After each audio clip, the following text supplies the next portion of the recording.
अस्सलाम वालेकुम रहमतुल्लाहि व बरकातुहू। कैसे दोस्तों, अल्लाह से काफ़ी बन अल्लाह फजल मैं भी बढ़िया हूँ। आज वह अहम वाक़या अच्छी वाक़या है ये भगाई न सुने कि इंसान छोटी छोटी जो गुनाह हो उस पर पकड़ होगी और छोटे छोटे जो नेकी उस पर पकड़ होगी। आज अल्लाह उसको नेकी देगा। जिस तरह एक रोशनी, घर के अंदर कोई रोशनी रोशनदार होती है, उसे रोशनी किरण आती है अंदर में, कितनी अहमियत है रोशनी, कितनी हल्की सुराख हो घर के अंदर में हो चाहे खिड़की जरिया हो, रोशनी जब सूरज देती है कितनी रोशनी होता है घर के अंदर में। इसी तरह जर्रा क्या है, थोड़ी सी जो रोशनी देता है घर के अंदर में कितनी रोशनी होता है, इससे कितनी अहमियत है। एक बनी इसराइल में एक इंसान था तो काफ़ी परहेजगार था। जब रूह कब्ज आने की बारी आई तो उसकी बीवी काफ़ी रोने लगी। उनकी बीवी काफ़ी रोने लगी कि आप जा रहे, मैं कैसे रहूँगी, आप जाने बाद मैं कैसे रहूँगी, कैसे जुदाई बर्दाश्त करूँगी। उसका शौहर कहते हैं कि जब मैं मर जाऊँ तुम देखना क्या मेरे साथ तुम रहना चाहती हो क्या। कहता हाँ जी मैं चाहती हूँ, आपको मैं देखता रहूँ। कहता मेरा जिस्म जब मैं रूह मेरा कब्ज जब मैं मर जाऊँ तो मेरा जिस्म को ताबूत में यानी संदूक में बंद करके तुम रख देना। अल्लाह फजल से मैं मेरा शरीर न गलेगा न बदबू करेगा न मैं कीड़ा मुझे शरीर में लग सकता है। उसकी अहलिया ने, उसकी बीवी ने इसी तरह किया, ताबूत बनवाया और उनके इंतकाल के बाद जनाजा को रख दिया उस ताबूत में।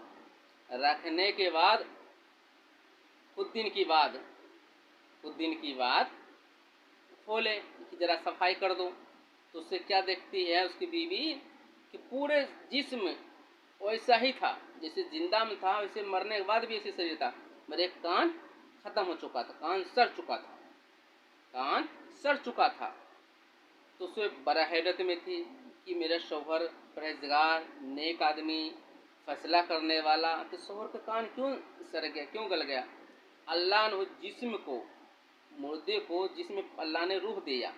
अब बोलने लगा कि तुम किस बात के हैरान हो, तुम किस बात की हैरान हो, मेरा कान सड़ गया, मेरा ये कान सड़ गया इसलिए कि मेरे टाइम जब मैं जिंदा था कोई इंसान काफ़ी बेहद गरीब था और हमसे मदद के लिए आया था।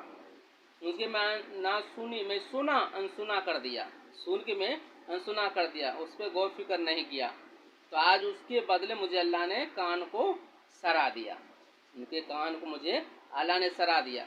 इससे क्या पता चला मेरे साथियों, जर्रा भी एक नेकी आप करते हैं उसकी अल्लाह पाक बहुत दर्जा देगा। आप छोटे गुनाह करते हैं उसकी बड़ी पकड़ होगी। इस तरह से एक सुई के नाका मुकाबिल जो खोल दिया जाए जन्नत को, दुनिया में आराम हो जाएगी।